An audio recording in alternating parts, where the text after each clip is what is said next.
Over 8 years ago, we set about to prove that idle consumer GPUs could power cinematic-grade creativity at scale. Today, we render 1.5 million frames a month. We've gone from, grainy images to better images, to videos, to 4K video, and now to immersive and 3D or holographic videos. Each one of those is a huge step up in the computer power needed. Most recently, what's changed things is a second very real commercial use case for the GPU has emerged in AI. We expect to see a lot more consumers able to actually use these tools in a way that produces more cinematic grade content than slop. How do you see the future of AI creation and rendering? I can't wait to see what people can create when you unlock these tools in a way that we know is coming.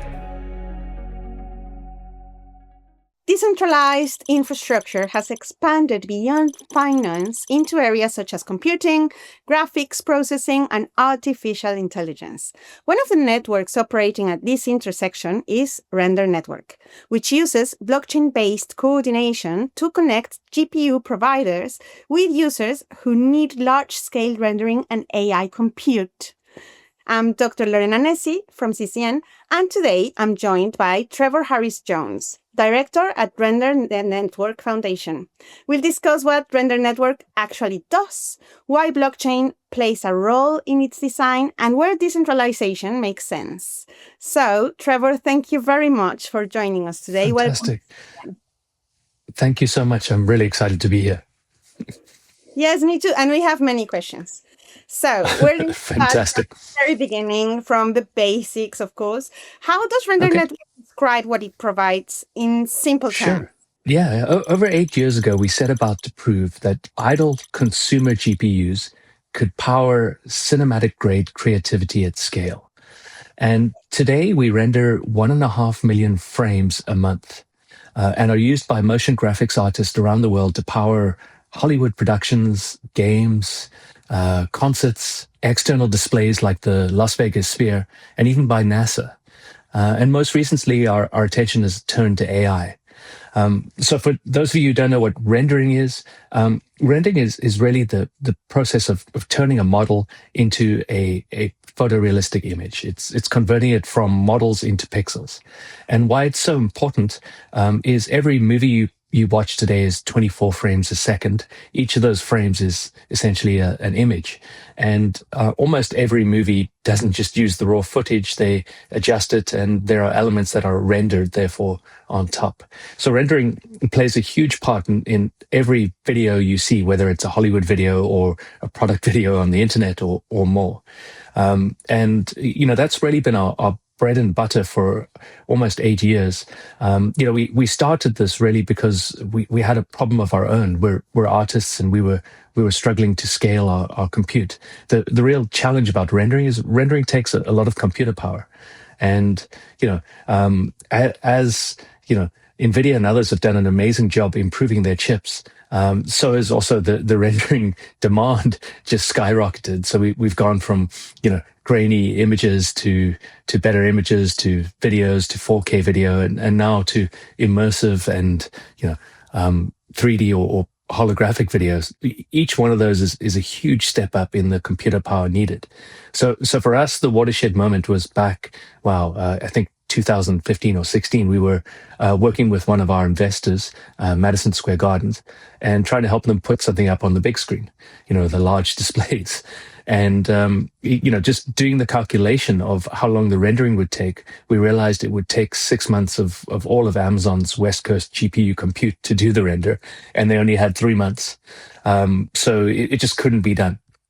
And it made us step back and look at perhaps how this could be done differently. The great thing is our founder, Jules Urbach, had hundreds of patents, one of which was a SETI at home, contribute your idle GPU compute. And so we dusted that off and really leaned into could we actually do it on a distributed basis, sending a frame to a different node around the world in parallel, and thereby, do it at scale and also do it at a fraction of the cost, because we'd be using consumer nodes. And that was really the genesis of the render network. It's gone from that to, the millions of frame a month I referenced.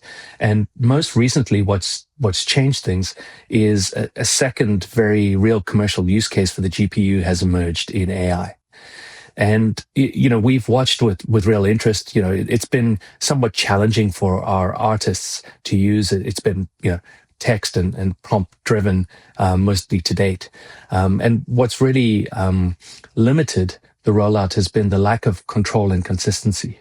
And what we've seen in 2025 and really what we're believing will happen in 2026 is a real shift in what are the barriers to that, meaning we expect to see a lot more consumers able to actually use these tools in a way that produces more cinematic grade content than slop. And that's really what excites us as we look out at this next year. Amazing. So, does render network fundamentally depend now on blockchain technology, or could its core model exist without it? Yeah, so it does. It's central. The central fuel of the render network is the render token. And I get the question a lot on why we use the blockchain as a project, and I think there are a number of reasons that stand out. First, when we started out, we didn't want to be a middleman between the creators and the thousands of nodes around the world rendering for them. So the idea of a smart contract made a lot of sense, and that was really why we turned towards blockchain at the start. I would say also the renderings are often quite small and just high in volume, and micropayments was a real challenge back when we started. A little bit less so now, but still a real issue. Thirdly, and I think most importantly, if you read some of Jules's essays back when we were starting this, it's scary how much of this has now come to fruition. But really, when he was looking at a creator economy where the cost of creation tends towards zero or very low, which is what we're seeing now with AI, the belief was that in order for real creativity to rise to the top, you needed to be able to prove creation and provenance. And for us, the way to prove that creation and provenance is the blockchain. And our vision is to be able to show that you created something on the blockchain as an artist, and potentially to have royalties and other rules string off that programmatically. But really, that's one of the core concepts, and one of the areas where I think in 2026, given where AI is moving, I'm hoping the network moves in terms of direction. So a combination of those, I would say also, crypto incentives were an amazing tool to launch the network at the start, and I don't think could have been done otherwise at the space and scale that we achieved. Okay, let's say that I am a creator. I create films. I'm an independent creator, and suddenly I hear about render network. How do I get into use it? Yeah. So what's interesting today is you need to be a motion graphics artist. And these motion graphics artists need to go to some form of training to learn how to create animations. It's not a simple process. If you've seen kids with Roblox and Minecraft, think first you've got to create a scene, and creating that scene is kind of easy when you have building blocks, but much harder when you're building it from scratch. And so, there's a whole industry of amazingly talented folks who go out and learn how to use what they call digital content creation tools, or DCCs. And, that's really where they start. If they are using a DCC, then they are very aware of renderers. And, there are horses for courses in the render industry. There are some like Octane Render that are photorealistic and so think more cinematic. There are others that are really fast, so think more for games.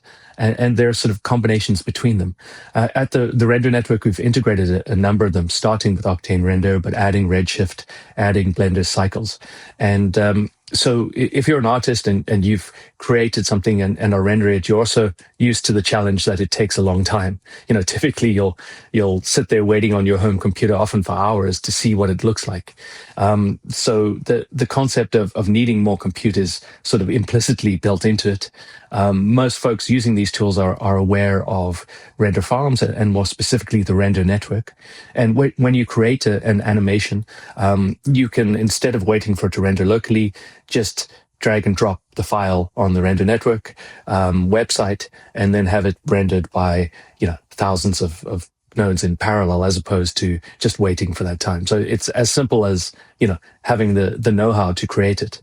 And as I'd said earlier, we really believe that is about to expand massively as AI tools and more lower the barrier to how much skill or how much training you need to create these things. So that's very much a view of where it is now, and then where we believe it's going very fast. Great. And so how does render distinguish between demand driven by these token incentives?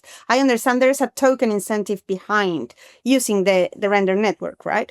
And also the demand, of course, by the genuine demand by the creators for rendering needs. Well, our offering is priced in fiat. And, we really view this as a flywheel where we don't want creators to even be concerned with the underlying business model or token associated with it. We want them to just come to the render network to deliver the service they need. So it's very much actually abstracted, and the idea is that then once they start using the network and they realize they can potentially become a node, many folks join the waitlist, and that's where you start realizing, oh, there's an economy underneath this that fuels this in the render token. And what's crazy to me is you see folks going from having a node but still taking it offline to do their own rendering work, to realizing, wow, if I just leave this node on the whole time and treat it as a battery, I can earn render, and then when I have jobs to do, I don't need to wait for them. Even on my large local stack, I can just send them to the render network, and because I've built up an amount of credit or money from my node working on the network, it's economically viable to just leave that node there rather than use it locally. So it's an amazing machine as you watch folks go from that very early stage of just needing the compute to learning they can become part of the ecosystem and contribute more and scale with the whole ecosystem.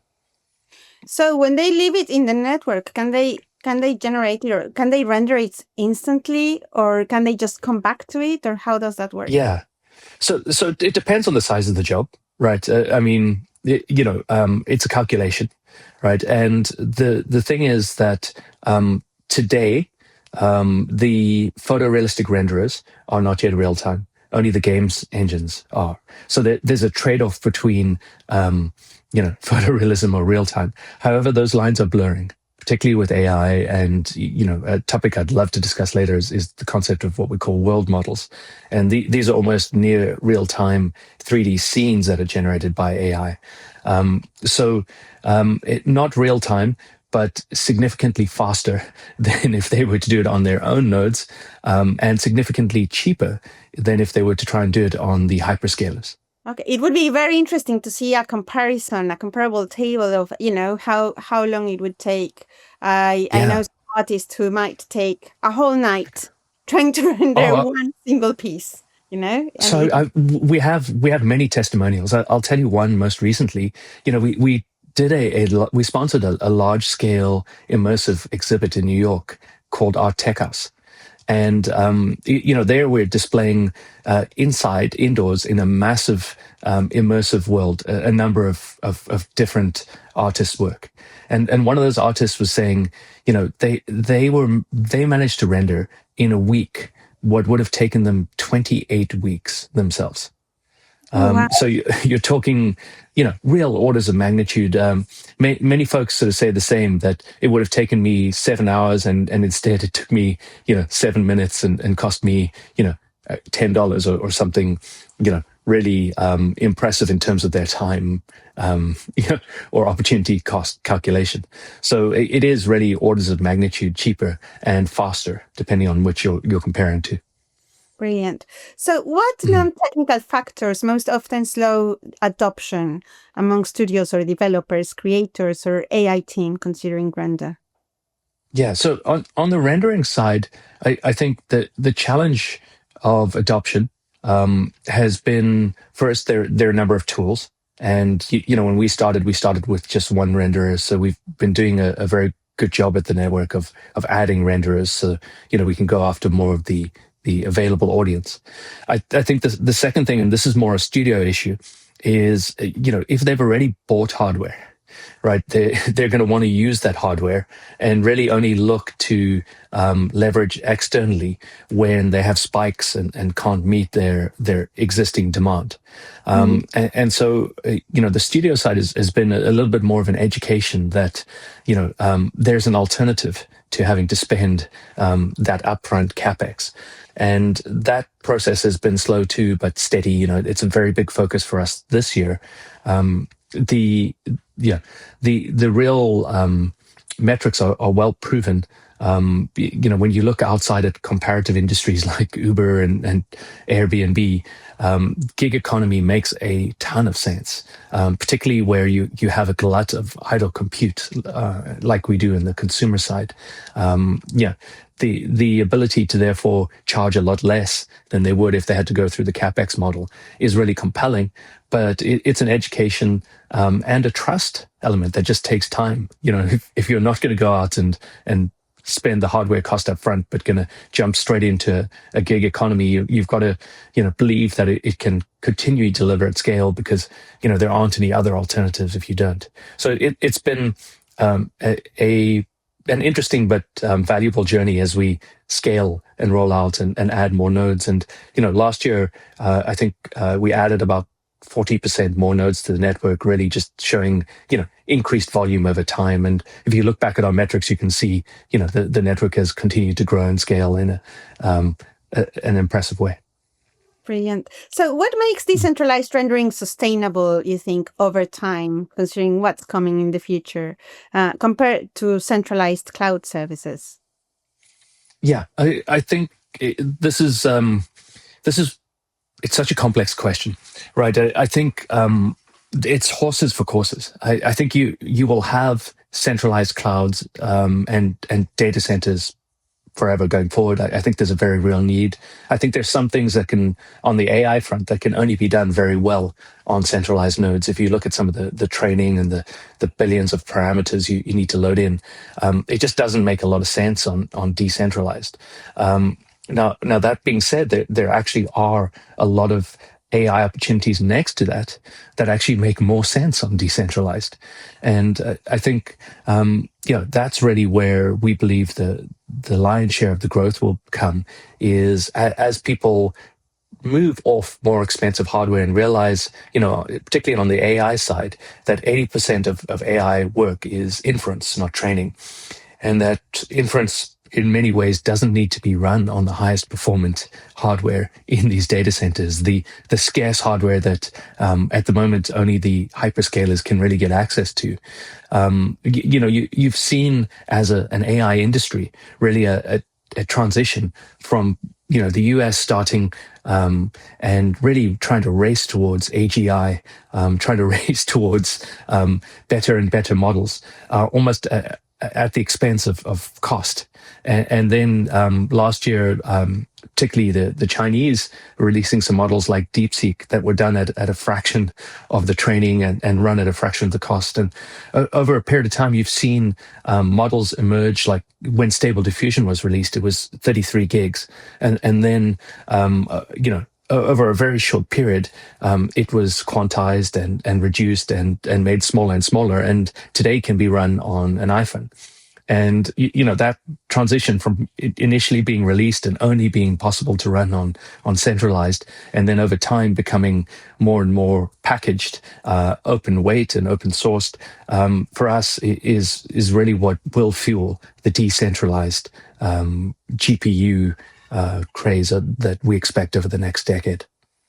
And what are the risks for a creator to run it on render network? So there are always risks in outsourcing work, right, to a third party. I would say when we talk to our creators, their biggest concern is protection. When you're creating a Hollywood movie, you don't want part of that movie leaked. And the render network, we spent a lot of time and effort really solving that. What we do is we actually never we only stream the software and the job to these nodes. We never install them locally. And at the same time, we encrypt it and use other protection. And really, we do that to ensure that our artists' hard work is not stolen. So, on one side, there's a risk that you're transmitting data offsite, and that there's a potential for data loss that folks are always concerned about.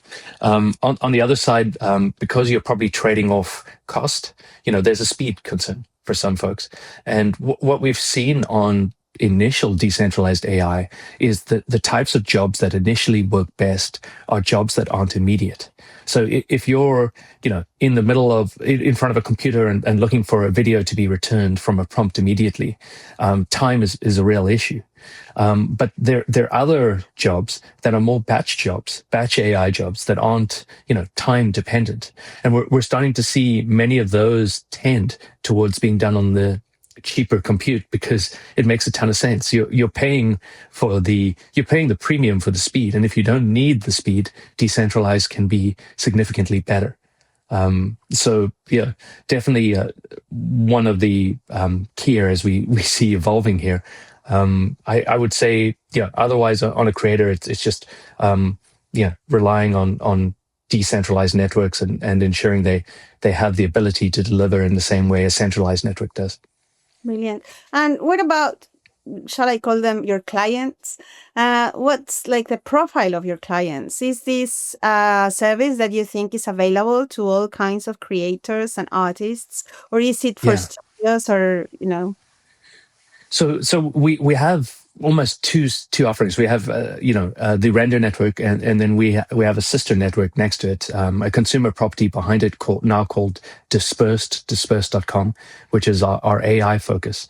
And today they have different customers. So the render network, we have motion graphics artists and studios who bring rendering jobs to the network. On the AI front, on the dispersed side, it's quite different. We have a couple of customers there, one of whom is our founder and one of the significant contributors to the community. That would be Otoy. But outside of that, we have partnerships with companies like Manifest and Gember and Intelligent Internet, all of whom are looking to run AI jobs at low cost on a distributed network. The dispersed website also has more direct customers, so folks who are just looking to rent a GPU. And then finally, they're customers of all of those folks. So they're customers of Otoy who are looking to run AI models more as a service than run them themselves. And I think that we see as our largest growing audience. We see the customers of the integrators being the real growth of the network, at least in the short term. Brilliant.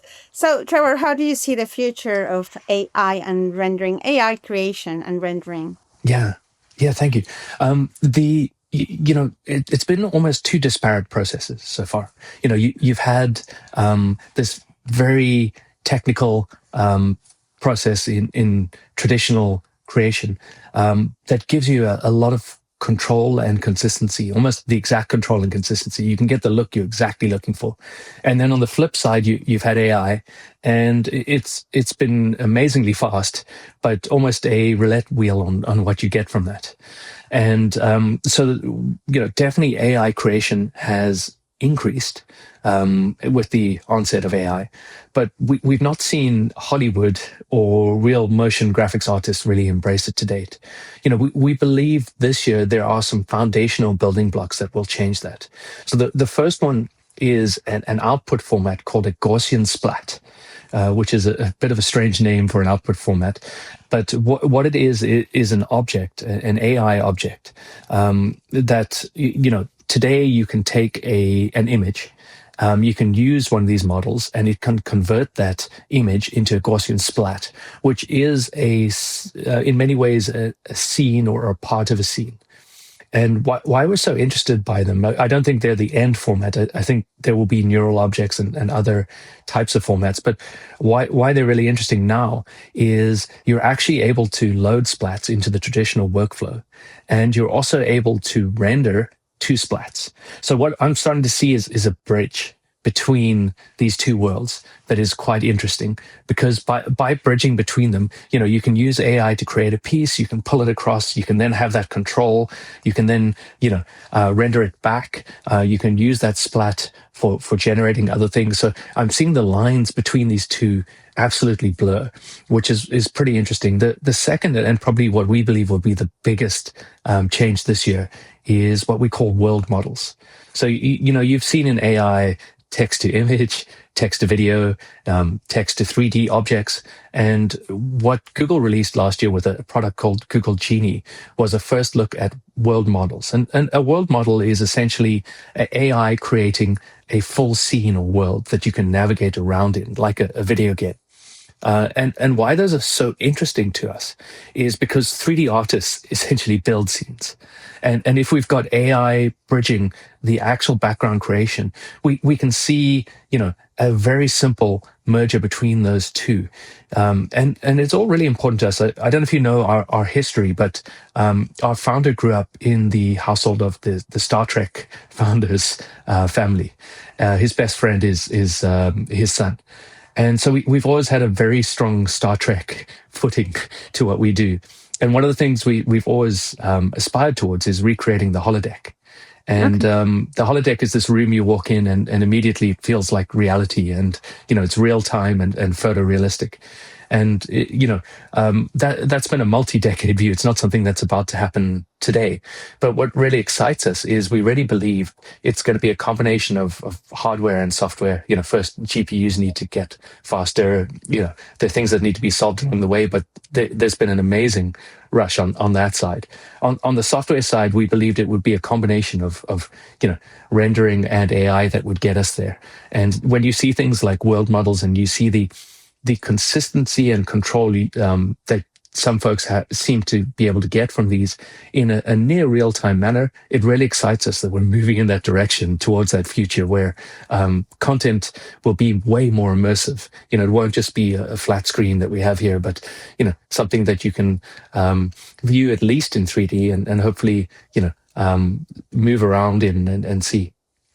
To be honest, I think I will quote you on that, because I don't think it's going to take 10 years. I think we'll be very surprised. The speed in which AI is going is just amazing. I remember playing with AI 3 years ago already, and how difficult it was to create a consistent image from different angles or so.